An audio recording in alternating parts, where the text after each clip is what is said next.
Hi everyone, it's Rita from Miss Rita to the Rescue. I received in the mail today a couple of paper packs from Cricut and I wanted to show you them.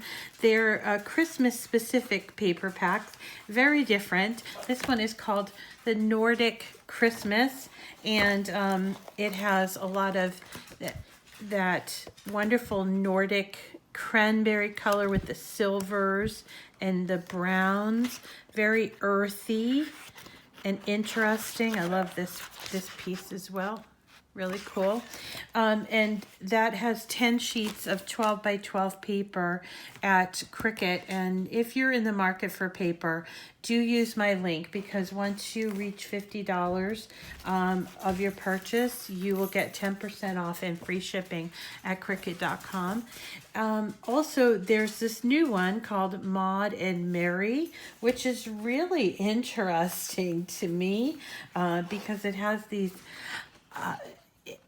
nutcrackers and ballerinas, but all of these like really interesting kind of watercolorish, and look at, I think those are supposed to be gumdrops. I don't know, but I just love the coloring here. You guys know pink and green are my favorite colors, and so I just love the colorings on this. So I thought, well, let's do a really quick project with these, using these two pads. And so I put together this really fun little box.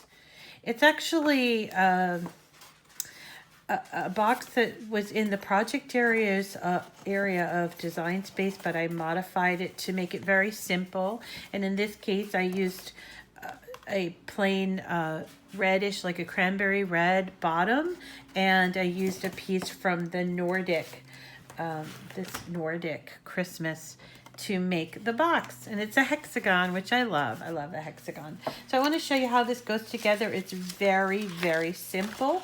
It's simply two pieces. It's the top and the bottom, and it's all kinds of scoring.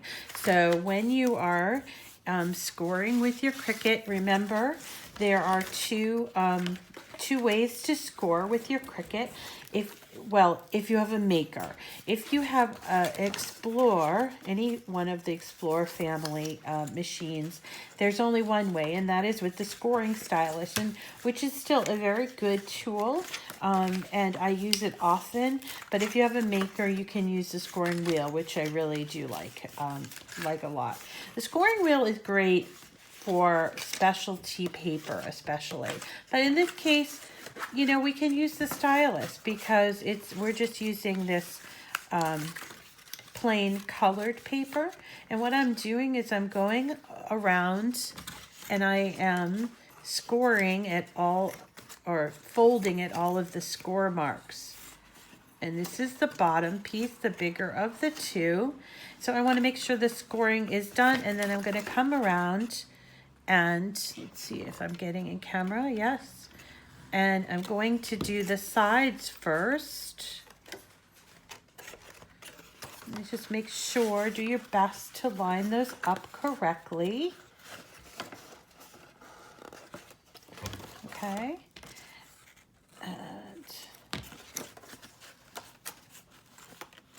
And you will continue on. You go around to all six, is it 6 sides? Yeah, all the 6 sides.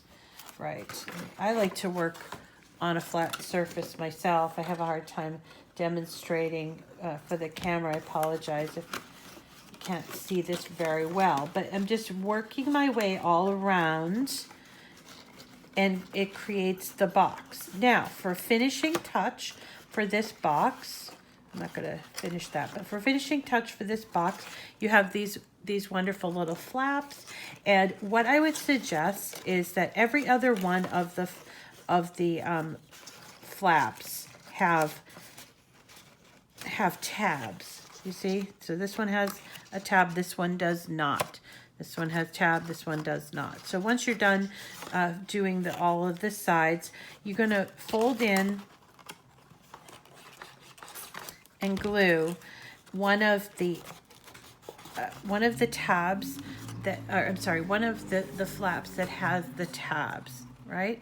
And so that tab is going to rest on one side is going to rest on the untabbed portion. You see that? And then, so you're going to, you know, just go through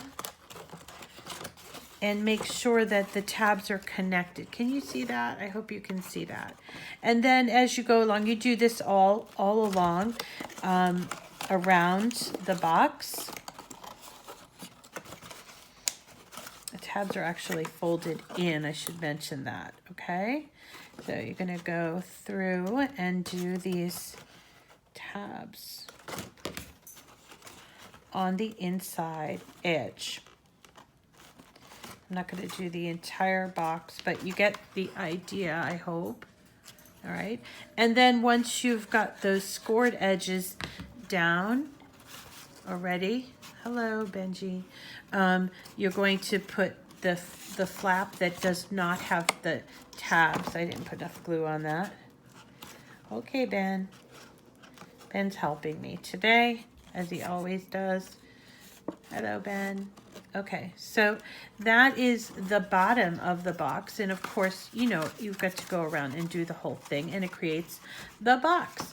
Now, the top of the box is much the same way.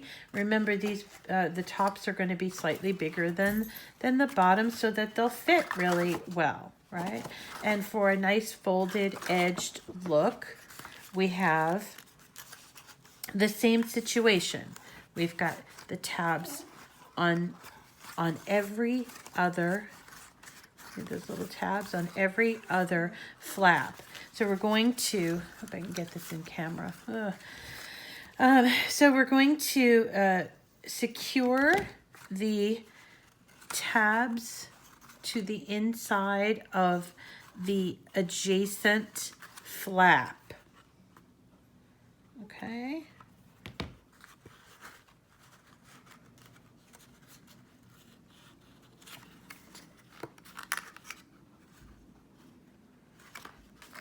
Like that.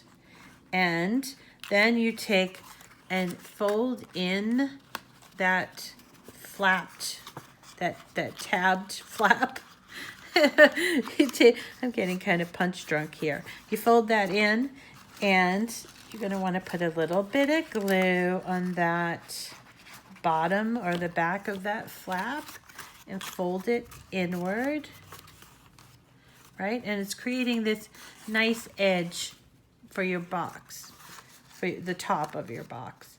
And then once you have got that flap in, these you can go ahead and put a little tiny bit of glue here to secure that tab. So there's two sets of tabs, right? One that's going to be kind of fold in, and the other one that folds the opposite way. All right, and you move along and you do this whole thing until your box is completed. I suppose we can take that time to do that right now.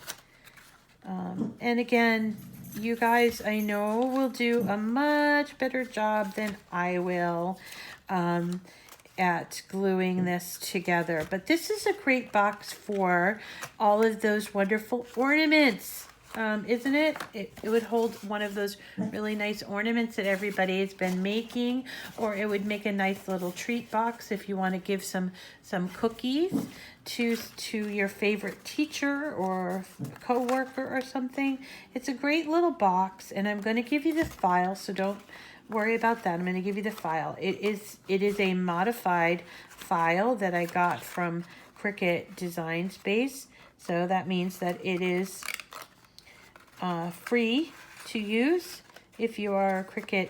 I think it actually might be a free in general file, but I'm going to give it to you. It will be in the description of this video, so we'll get that to you, and you can go and peek at that file. Remember, Design Space is free. It always will be free. And it's available. You can use it on your desktop. That's what I do. But it's also available as an iPad app or I should say, you know, as a mobile app, because I think it's available for others. And now it's available as a download, so that you don't need an internet connection. I know that's a problem for some people. And so what they've done is they've gone and created this downloadable system app. I guess it's an app because it's downloadable. And so you can work offline and still have access to images and what have you that you have, because some of the stuff gets stored in the cloud and some of it becomes like a local file. So if you're not aware of that, you should check it out if you like to work from mobily.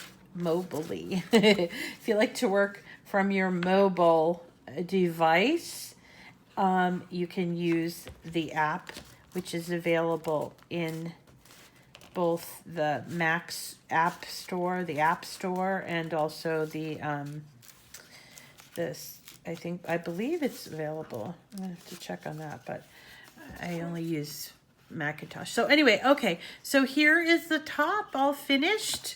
I can go back while we're chatting here and finish up the box bottom. And I don't know about you, but I sort of like the solid cardstock bottom, and to have the decoration be on the top. It doesn't need to be wrapped. This is another great thing about a box like this, because how would you wrap a hexagonal box, right? But it doesn't need to be wrapped because you're choosing a patterned paper to do that. So here you go. And that, my friends, is this really quick and easy hexagon shaped box using, and this one here is using the Nordic Christmas paper, and this one is using the Mod and Merry paper. These are both paper selections from Cricut, only available at Cricut or in some local selections, but the best selection is at the Cricut website. And don't forget, when you do place an order on Cricut, first of all, it helps me that you use my link, because I get, at no additional cost to you, I do get some affiliate money that comes to me. But then also, if your order exceeds $50, you will get free shipping and 10% off on most items. There are some exclusions, and that they are mostly Cricut Access membership to purchase. Any digital files are not included in that, and also any machines, anything that plugs in. But everything else is pretty much fair game for that link with my code Miss Rita 4. So please do take advantage of it. Thanks so much for coming today. My name is Rita, and this is my channel, Miss Rita to the Rescue. I'm so glad that you've come to visit. If you're not already a subscriber to my YouTube channel or a follower on my Facebook page, I'm asking people to please subscribe or to follow or do both. And as a thank you to you for doing that, I do have a giveaway, and this month I am doing a giveaway for Cricut EasyPress Mini. They're these really fun and little easy presses, and you've seen these easy presses, but they're awful fun, and they look like an iron. They're kind of shaped like an iron, but they are anything but an iron. These little baby irons that works amazingly, and it actually works on Infusible Ink. So I'm giving that away. I'm going to put that link in the description of the video as well. So thanks for coming today. Make sure you follow all the links, get your file, get your name in for the giveaway, and join me back here at Miss Rita to the Rescue for more great Cricut crafts.